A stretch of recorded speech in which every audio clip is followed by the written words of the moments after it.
Welcome back. Well, the Iowa caucuses have produced a clear winner. Former President Trump secured the largest percentage of votes ever in Iowa, but there was another winner, one that very few people expected, and Jeff Engel, director of the Center for Presidential History at Southern Methodist University, joins me to talk about it. Good morning. Hi, good morning to you. All right, so you say the story here is not who necessarily won the battle, but maybe who is winning part of the war, and you point to Nikki Haley.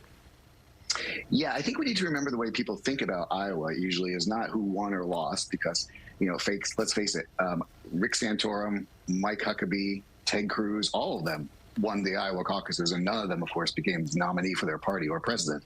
So the way people think about Iowa typically is who gets to, as they say, punch their ticket, who gets to leave Iowa and go on. There were 14 different candidates that were major candidates that were in Iowa to compete against Donald Trump. Only 3 move on. One, Ron DeSantis, was expected to be there the entire time. And another one, Nikki Haley, wasn't.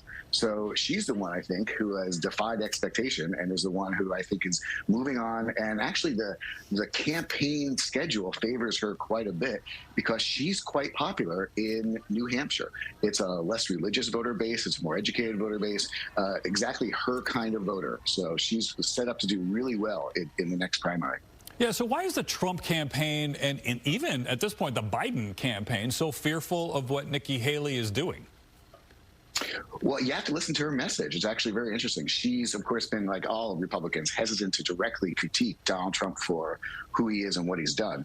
But instead, she's critiquing him and Biden together. She's saying, essentially, you know, this is an old man race, and Americans don't want this old man race. You might even insert the word white in there, old white man race. And so consequently, she's saying, listen, vote for me if you don't like either of them. She's trying to draw people from across the aisle. And I think the polling data is actually very suggestive that in a race between Trump and Biden, now, remember, we're months and months and months away from the vote, but the polling data right now suggests in a race between Trump and Biden, it's close, but Biden probably wins. Nikki Haley actually has a better shot of beating Biden right now. Now, of course, that's before most Americans have actually been introduced to Nikki Haley, but right now she has a very good argument to say, a pox on both their houses, vote for me.